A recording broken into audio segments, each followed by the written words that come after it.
Evet değerli seyirciler, değerli arkadaşlarım, vatanımın güzel insanları, İsviçre'ye hoş geldiniz. Bugün günlerden pazar. Çoktan beri İsviçre'yi size çekmedim. Ama çekilecek bir tarafı da yok yani. Gerçeği konuşacak olursak, şu alarmı arabanın kapatayım. Okey, öbürkünü de kapatayım. Havalar soğuk, havalar sisli.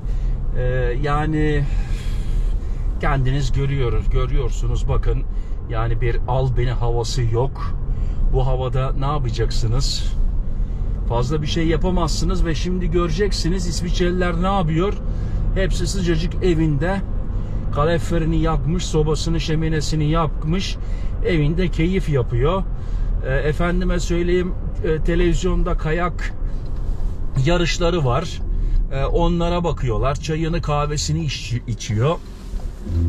Bütün haftanın stresini atıyor. Pazar günlerini böyle geçiriyoruz. Şimdi göreceksiniz. Bakın yollarda zaten fazla insan yok. Fazla trafik yok. Ara sıra oluyor. Böyle koşuya çıkmış birisi spor için. Yok köpeğini gezdirmeye çıkmış. Veyahut da yeni aşık olmuştur. Yeni sevgilisinden yürüyüşe çıkmıştır. Bu soldaki adam bakın ihtiyarlamış. Tabi biraz hareket etmesi lazım sıhhati için. Burada solda bu arabalar işte geliyorlar. Buraya park ediyorlar. Köpeklerini gezdirmeye gidiyorlar ormana. Arkadaşlar ne yapsın? Millet ne yapsın ki? Bu havada nereye gideceksin ki? Yani çay bahçesi zaten yok. Var öyle dışarıda oturma imkanı olan lokantalar, restoranlar, kafeler filan var da bu havada şimdi dışarıdaki hava sıfırın altında 1 derece. Bu soğukta nerede? İçeride oturman lazım. Tamam birkaç arkadaşından bir yerde bulaşabilirsin ama yani millet genelde İsviçre'de vaktini evinde geçiriyor. Keyif yapıyorlar. Gelin ama özlemişsinizdir dedim İsviçre'yi. İsviçre'nin bu halini de görün. Tabii şimdi azıcık yukarılara, dağlara, Alp dağlarına falan gidecek. Oralarda masmavi bir gökyüzü var. Görüntüler bambaşka. Biz burada sisin altında oturuyoruz. Belki şimdi diyeceksin, peki ne gitmiyor? Şimdi buradan yola çıksam öyle bir görüntüyü görebilmem için en az 2 saat, 2,5 saat yol almam lazım. 2,5 saatte geri gelmem lazım. Yani o bir günlük olaydan konuşuyoruz. Buna da vakit lazım arkadaşlar. Yani olmuyor. Vakit, nakit, para da lazım. Ona da bakmak lazım. Yani öyle ben de Murat Bozdağ'ın da istediği gibi yani zart surt oraya buraya gidemiyoruz. Yani herkes ayağını yorganına göre uzatması lazım. Yani bunu da söylemiş olayım. Böyle İsviçre'de de yani binlikleri yoldan toplayamıyoruz. Burada da parayı kazanman lazım. Sene başındayız. Vergi ödemeleri geldi. Vergiler ödenmesi lazım. Burada da tabii ödenecek bazı şeyler var. Ayağımızı ona göre yorganımıza uzatmamız lazım. 2 kere 2 4. Şurada bir akaryakıt satış yeri açıldı. Burada içeride kafe gibi bir şey yaptılar. Burada bazen gördüm yani yabancılar da toplanıyor. Kosovolular filan, Arnavutlar filan burada ara sıra toplanıyorlar. Kahve içiyorlar gördüm. Ama şimdi gene içerisi bomboştu. Ve bakın yani kaç kişi görüyorsunuz? İsviçre'nin hayatı. Neden? Onu da size açıklayacağım. Bakın. Adam sabahleyin 4'te 5'te kalkıyor. Hayda aldır çalışmaya gidiyor. Akşam eve geliyor. Çabuk karanlık oluyor. Enerjisi bitiyor. Yoruluyor. Bütün hafta hep aynı. Koştur. Şirketler bizden iş istiyor. Kardeşim bu iş böyle yani. 2 kere 2 4. Bizden iş istiyor. Yani bizi turşu gibi suyumuzu çıkarıyorlar bizim burada çalışırken.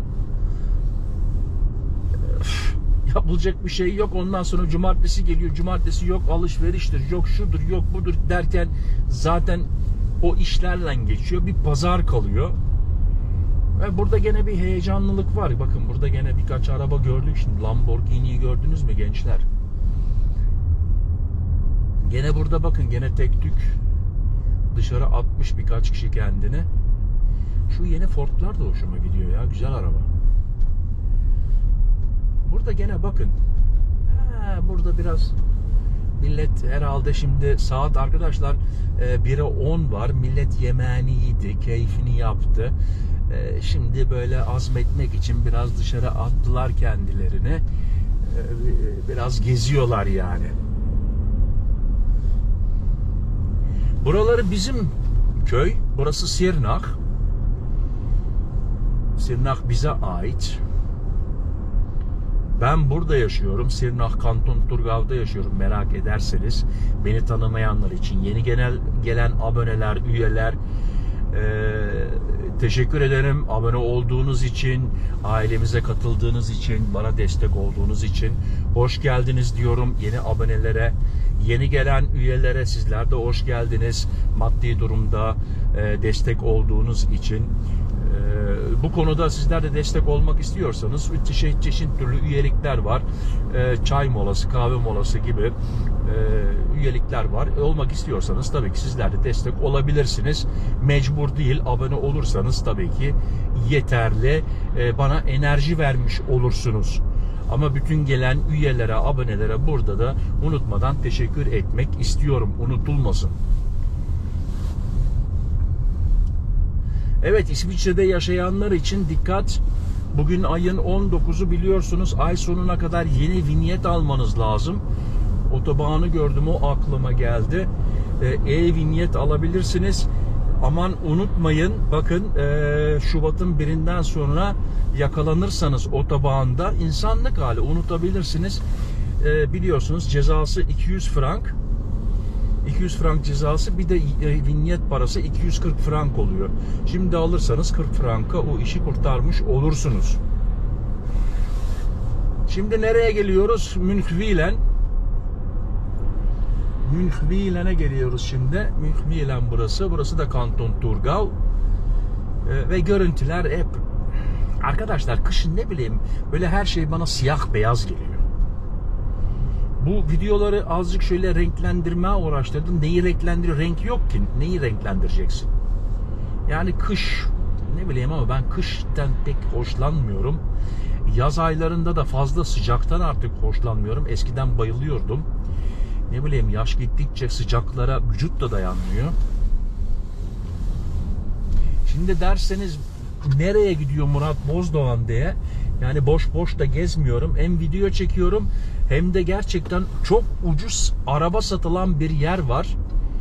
Oraya doğru yol alıyorum. Gerçekten çok ucuz. O arabalarla yalnız Türkiye'ye gideceğiniz zaman bir servis yaptırıp öyle gidin. Oradan araba alırsanız yağını suyunu kontrol edin. Tekerleklerini kontrol edin. Her şey okey ise onunla da Türkiye'ye gidebilirsiniz. Motoru ufak olanlardan filan böyle çok ucuz yani bütçeye ucuz arabalar satılıyor. Oradan da özel bir video yapacağım biraz sonra. O videoya da bakarsanız tabii ki sevinirim.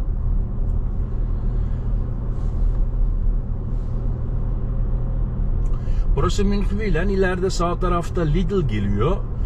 Buradan ben cumartesi günleri alışveriş yaparsam ara sıra buraya geliyorum. Beni görmek isteyenler veyahut da biraz evvel önünden geçtik, Aldi vardı, oraya uğruyorum.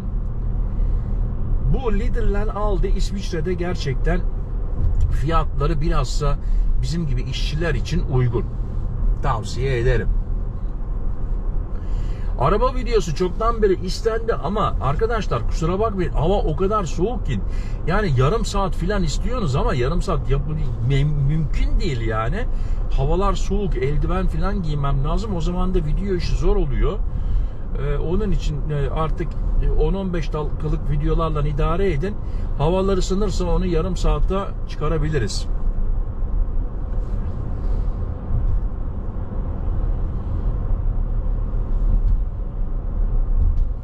Münchwilen'deyiz arkadaşlar. Buralarda dikkat, 50'lik yerde aman 50 gidin, 80'lik yerde 80 gidin.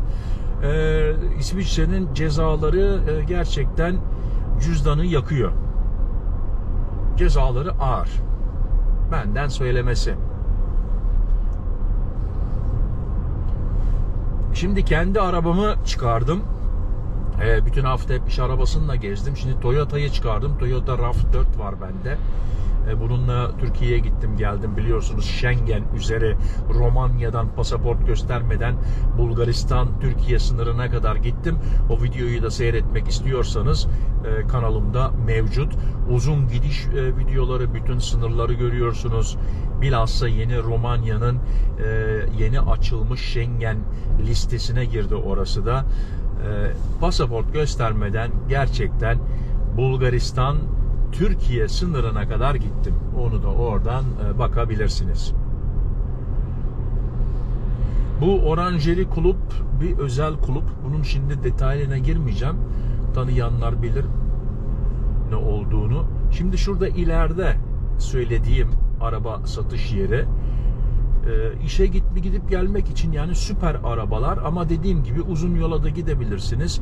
Ama yola çıkmadan evvel bir bakımını yaptırırsanız tabii ki süper olur.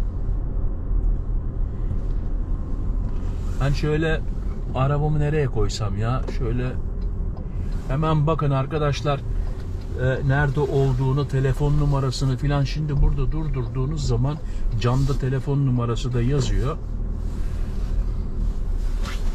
Gördünüz mü telefon numarasını? Göremediniz. Bir daha geri alıyorum. Şöyle çevireyim. Bakın şurada sol tarafta. Sizden sağ tarafta mı? Telefon numarasını yazın. Ve nereden geldik? Wengi'deyiz. Münchwilen'den Wengi'den gelirken burada bu garaj. Şimdi kendime çevirebileceğim ama bunu çeviremeyeceğim. Kusura bakmayın. Bunu kapatıyorum şimdi. Öbür videoyu açıyorum. Biraz sonra görüşmek dileğiyle. Hoşça kalın. Sağlıcakla kalın. Benimle kalın. Murat.